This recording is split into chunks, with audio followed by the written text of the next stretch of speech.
নতুন অর্থ বছরের বাজেট সামনে এলেই মানুষের মনে সবার আগে যে প্রশ্নটি আসে তা হলো কোন পণ্যের দাম কমবে আর কোন পণ্যের দাম বাড়বে। কারণ নিত্য প্রয়োজনীয় পণ্যের মূল্য সাধারণ মানুষের জীবনযাত্রার উপর সরাসরি প্রভাব ফেলে।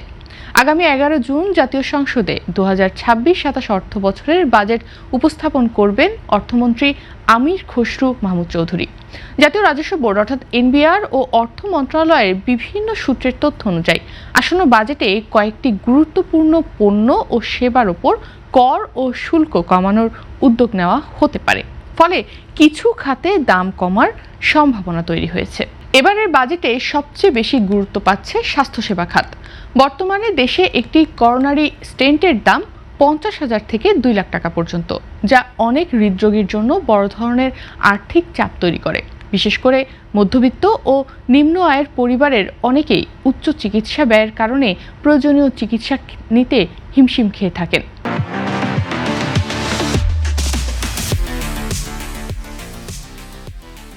রোগীদের এই দুর্ভোগ কমাতে এবার স্বাস্থ্যসেবা খাতে বিশেষ গুরুত্ব দেওয়ার পরিকল্পনা করেছে সরকার।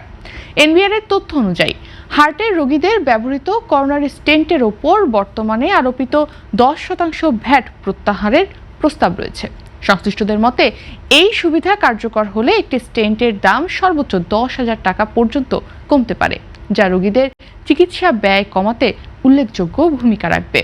একই সঙ্গে ডায়ালাইসিস যন্ত্রপাতি আমদানির ওপরও 7.5% অগ্রিম কর প্রত্যাহারেরও প্রস্তাব রয়েছে। এতে কিডনি রোগীদের চিকিৎসা ব্যয় কিছুটা কমতে পারে। বাংলাদেশ উন্নয়ন গবেষণা প্রতিষ্ঠান BIDS এর তথ্য অনুযায়ী একজন ডায়ালাইসিস রোগীর মাসিক চিকিৎসা ব্যয় 46,000 টাকারও বেশি। ফলে কর ছাড়ের সুবিধা রোগীদের জন্য বড় স্বস্তি হয়ে উঠতে পারে। ওষুধ শিল্পেও বেশ কিছু ইতিবাচক পরিবর্তন এবারের বাজেটে আসতে পারে। ক্যান্সার, ডায়াবেটিস সহ বিভিন্ন জটিল রোগের জীবনদায়ী ওষুধের কাঁচামালের ওপর শুল্ক কমানোর চিন্তা করছে সরকার।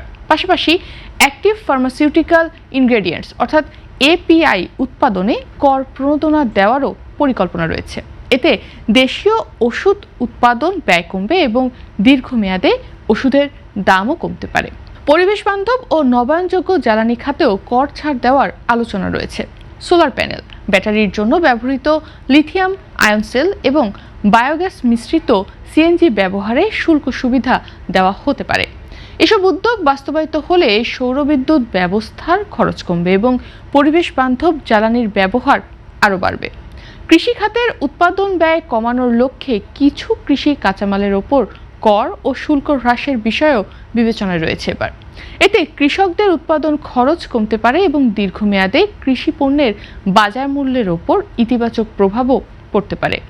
এছাড়া স্বাস্থ্য বীমা ও জীবন বীমা পলিসিকে করমুক্ত করার প্রস্তাবও এবারের আলোচনায় রয়েছে। এই সুবিধা কার্যকর হলে সাধারণ মানুষের বীমা গ্রহণের খরচ কমবে এবং সামাজিক সুরক্ষা ব্যবস্থাও আরও শক্তিশালী হবে। অন্যদিকে চিনিযুক্ত পানীয় ও খাদ্যপণ্যের ওপর আরোপিত ন্যূনতম টার্নওভার কর 3% থেকে কমিয়ে 2.5% করার বিষয়টিও বিবেচনা করছে এনবিআর। ব্যবসায়ীদের দাবি, এতে উৎপাদন ব্যয় কমবে এবং বাজারে পণ্যের মূল্য স্থিতিশীল রাখতে সহায়তা করবে। তবে জনস্বাস্থ্য বিশেষজ্ঞদের একাংশ এই সিদ্ধান্তের বিরোধিতা করছেন। তবে এবারের বাজেটে সব পণ্যের দাম কমবে না।